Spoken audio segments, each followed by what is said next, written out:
La primera vez que vi a la bestia fue dentro de un holograma.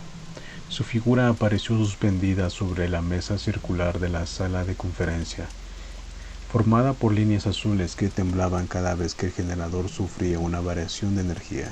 Al principio parecía un cuerpo humano incompleto, un modelo anatómico mal proyectado. Dos brazos, dos piernas, una cabeza ligeramente inclinada hacia un costado. Entonces la imagen comenzó a girar. La piel del cadáver tenía una tonalidad verdosa, no el verde brillante de algunas figuras en antiguas películas, sino el color opaco de la carne que ha permanecido demasiado tiempo lejos de la luz. Había zonas oscuras alrededor del cuello y del abdomen, como si la sangre se hubiera estancado bajo la piel. Los ojos, abiertos más allá de lo natural, reflejaban un resplandor rojo. No parpadeaban. El término zombie es impreciso, dijo la doctora Varela. Permanecía de pie frente a nosotros con los brazos cruzados y la expresión severa de quien sabe que las palabras correctas ya no sirven de mucho. Éramos científicos, técnicos y médicos, personal de seguridad, personas acostumbradas a desarmar el miedo mediante nombres, clasificaciones y cifras. Por eso nadie se rió cuando pronunció aquella palabra, zombie. La grabación holográfica cambió. Ahora mostraba el corredor de un laboratorio después del ataque. Las cámaras de seguridad habían captado apenas unos segundos antes de perder la señal. Un hombre con bata blanca corría por el pasillo. Detrás de él apareció una de aquellas cosas. No avanzaba con los movimientos torpes de un cadáver. Corría de manera inclinada hacia adelante, utilizando los brazos para impulsarse contra las paredes. En una esquina redujo la velocidad, observó al hombre y eligió un camino distinto para interceptarlo. Eso fue lo que más nos perturbó. No lo siguió simplemente, lo cazó. El hombre llegó hasta una puerta de contención y comenzó a golpear el panel. La criatura no se arrojó inmediatamente sobre él. Se detuvo a varios metros. Miró la puerta, después las salidas laterales y finalmente el techo. Estaba pensando. La grabación terminó antes de que pudiéramos ver el ataque. Los primeros especímenes fueron identificados como miembros del personal del complejo Orfeo, continuó Varela. Todos habían sido declarados muertos después del incidente. En el holograma aparecieron sus fotografías. Rostros normales, una mujer con lentes sonriendo junto a un microscopio, un técnico sosteniendo una taza de café, dos hombres posando frente a una máquina que ninguno de nosotros reconocía. Debajo de cada imagen había un nombre, una especialidad y una hora de defunción. Conservan memoria espacial, dijo alguien. La doctora tardó unos segundos en responder. Eso creemos. ¿También conservan memoria de las personas? Varela apagó el holograma. La oscuridad regresó a la sala durante un instante. El silencio fue tan absoluto que escuché el zumbido de las lámparas y el roce de una manga contra la mesa. No lo sabemos. Hace 48 horas, una transmisión fue detectada desde el nivel más profundo del complejo. No corresponde a ningún protocolo automático. No fue generada por inteligencia artificial. Contiene una voz humana. Nuestros especialistas verificaron la autenticidad del audio. Hasta este momento no existe una explicación para su origen.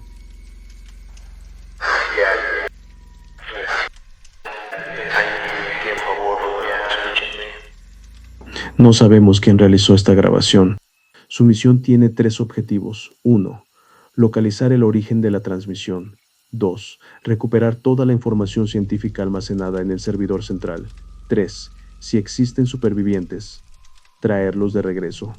Buena suerte.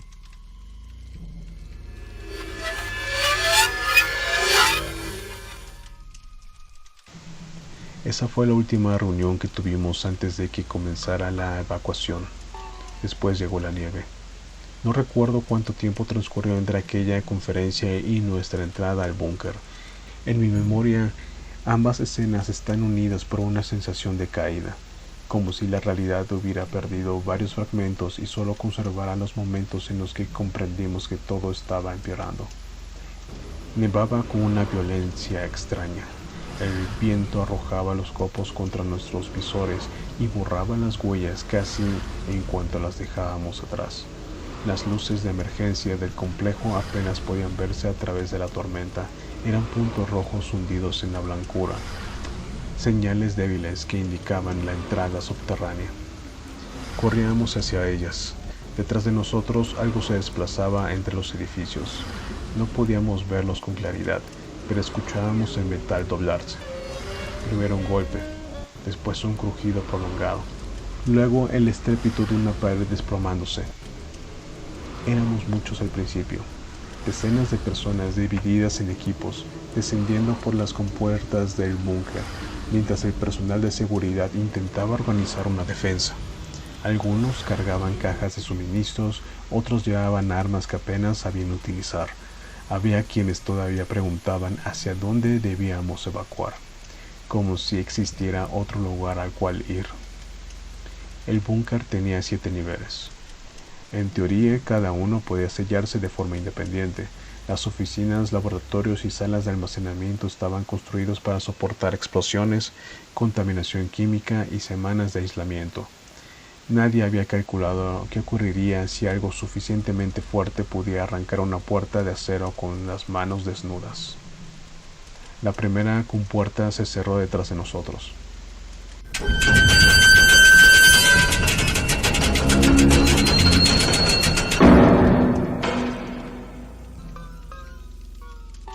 Durante algunos segundos creímos estar a salvo. Entonces escuchamos los golpes al otro lado. No eran golpes descontrolados. Había pausas entre ellos, intervalos irregulares, como si la criatura estuviera probando la resistencia del metal. 1. Silencio. 2. Un silencio más profundo. 3.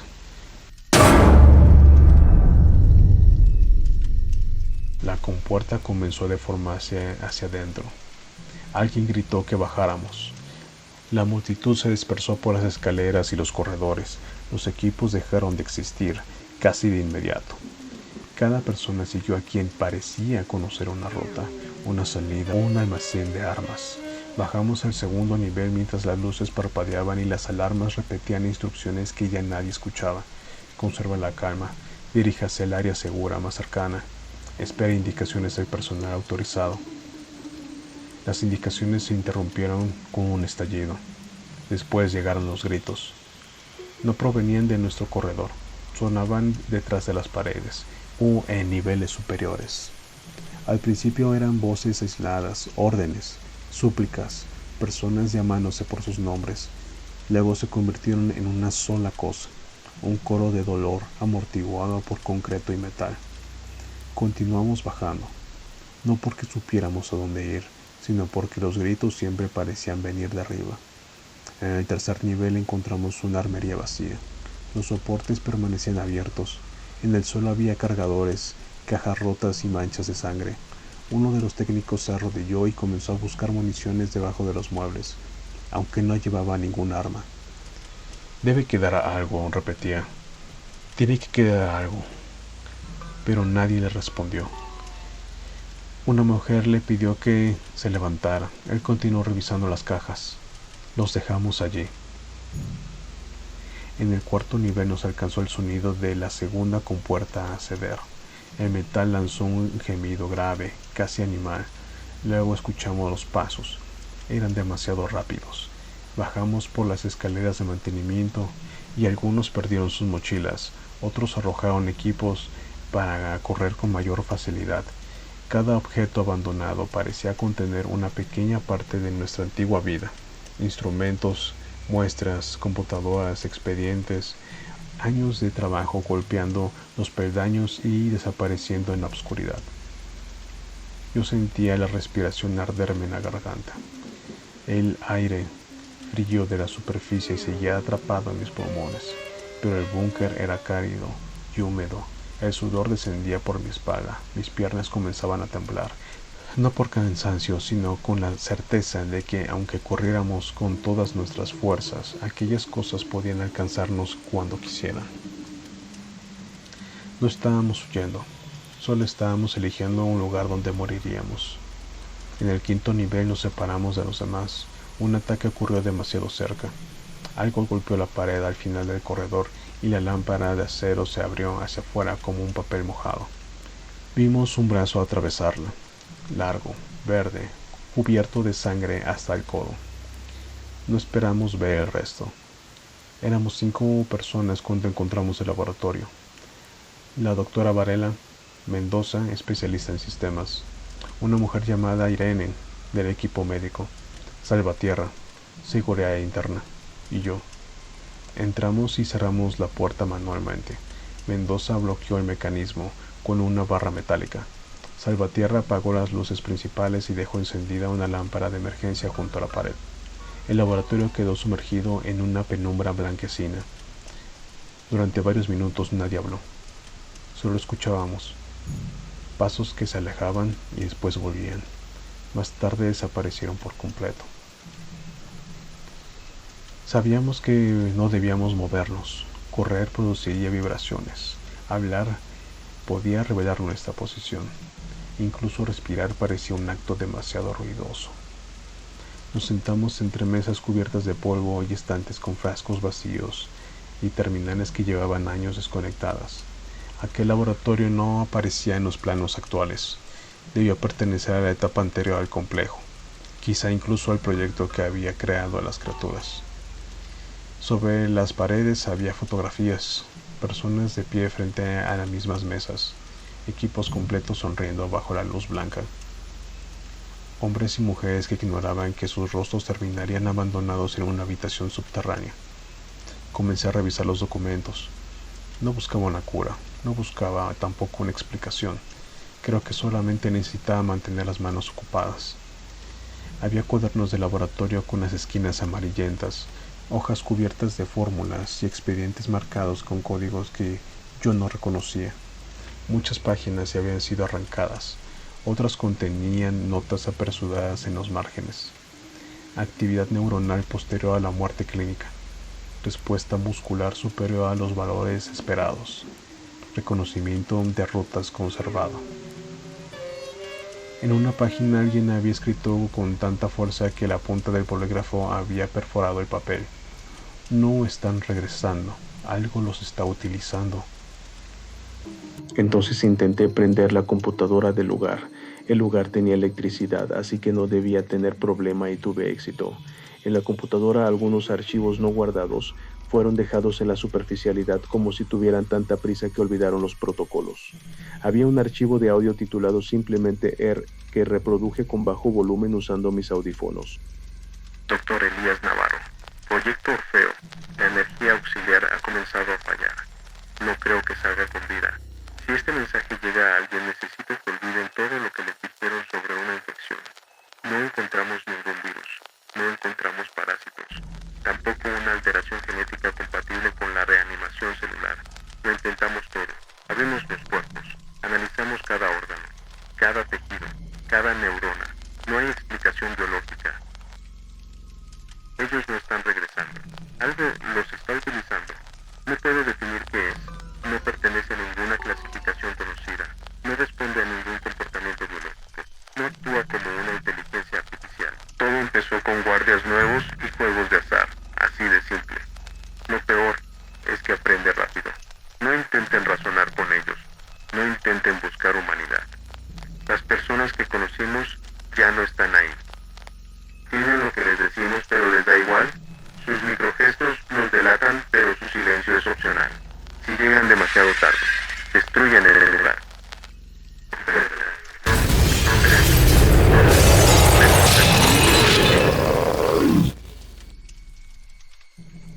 Intenté mantener la calma para no alterar a mis acompañantes. Ellos estaban enfrascados en discusiones, tratando de calmar sus lágrimas y desesperación. Este pequeño laboratorio tenía un cuarto contiguo. Entré despacio. Había una hilera de lockers metálicos y varias jaulas de contención para animales de laboratorio, además de estanterías cubiertas por reactivos, cajas y telas protectoras. Permanecí inmóvil unos segundos, recorriendo cada rincón con la mirada. Pensé, Si lograba ocultarme ahí, no, los lockers eran demasiado estrechos para una persona adulta. Además, todos estaban cerrados con candados. Forzarlos haría demasiado ruido. Miré las jaulas. Eran pequeñas, pero por un instante imaginé desmontar alguna puerta, cubrirla con cajas o moverlas hasta el rincón donde no llamaran la atención.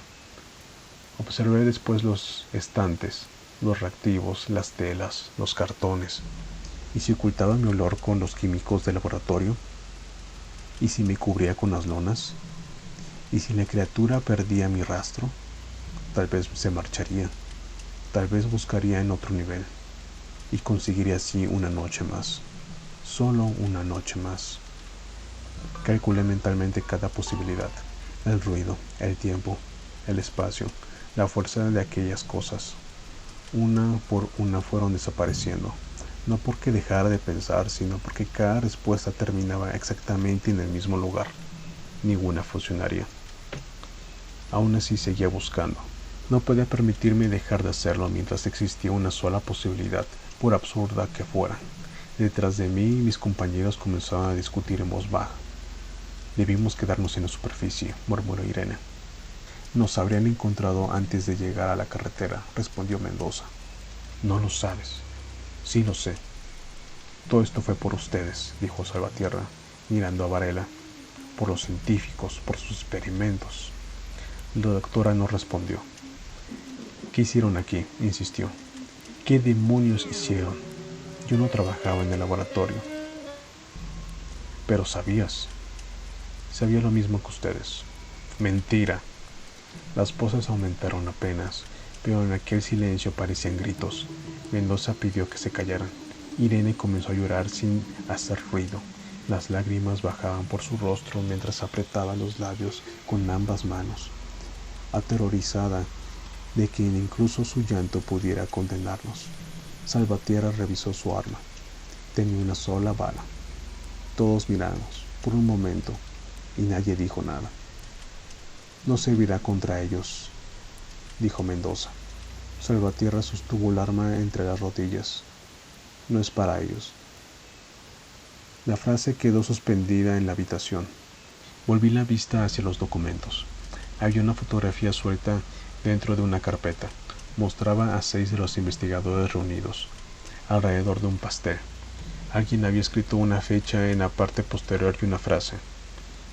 Por fin otro año sin incidentes. Sentí algo quebrarse dentro de mí. No fue el corazón, fue algo más profundo y menos concreto, como si una estructura invisible que había sostenido durante toda la vida finalmente cediera.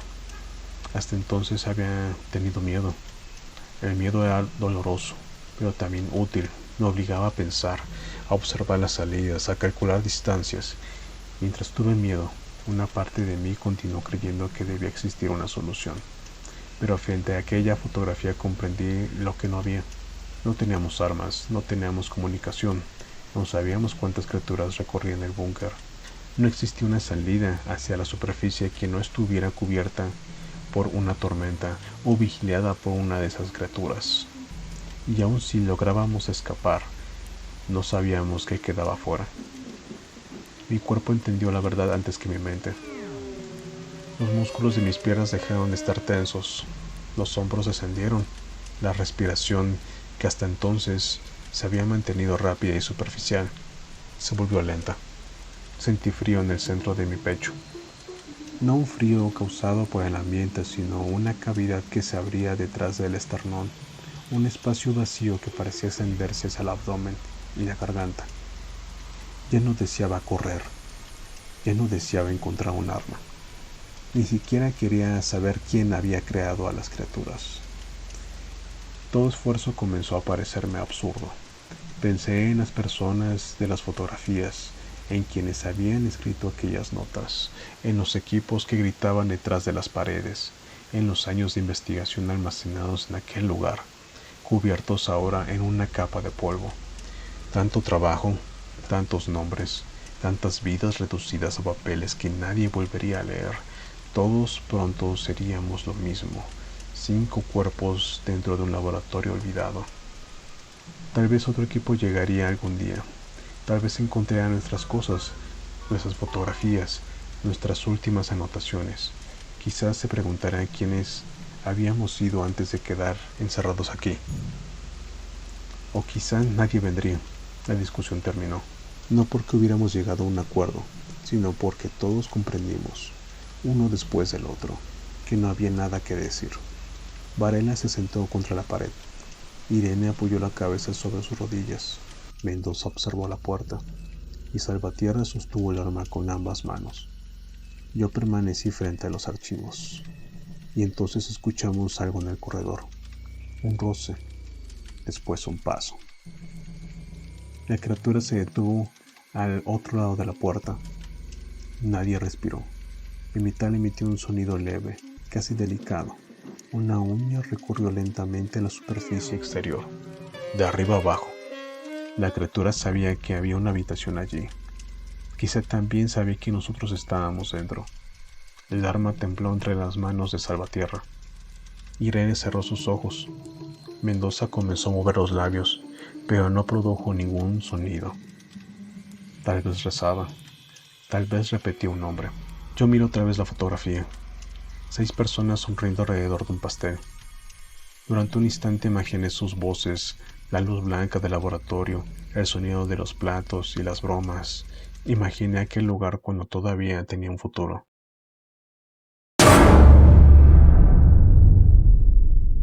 Algo golpeó la puerta. La barra metálica vibró. Irene dejó escapar un gemido. Otro golpe. La lámina se deformó unos milímetros hacia adentro. Entonces sentí la desolación. No era exactamente tristeza. La tristeza aún pertenece a los vivos. Necesitaba recuerdos, afectos, la esperanza secreta de que el dolor podía ser compartido. Aquello era distinto. Era la certeza que el universo no había preparado ningún rescate. La comprensión absoluta de que nuestra inteligencia, nuestro miedo, nuestros deseos no poseían ya ninguna importancia. Sentí que el cuerpo se volvía pesado, pero al mismo tiempo remoto, como si ya no me perteneciera. Las manos dejaron de temblarme. El corazón continuaba golpeando dentro del pecho, aunque cada latido parecía necesario. No quería sufrir. Eso era todo. Ya no pedía sobrevivir, solamente deseaba que fuera rápido, que la puerta se diera de una vez, que no hubiera tiempo para comprender el dolor.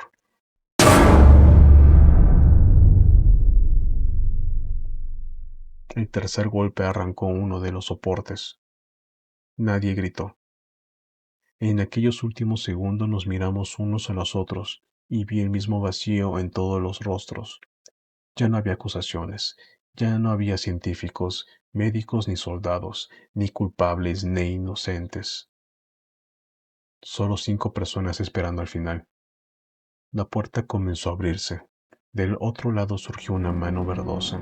Los dedos se cerraban alrededor del metal y lo doblaban lentamente con una facilidad monstruosa. Los ojos rojos aparecieron detrás de la abertura. La criatura se detuvo. Nos observó. En su rostro muerto percibí algo peor que el hambre. Reconocimiento. Salvatierra levantó el arma. Una luz blanca iluminó el laboratorio durante una fracción de segundo. Después solo quedó el silencio del metal rompiéndose y aquella inmensa, silenciosa y definitiva desolación.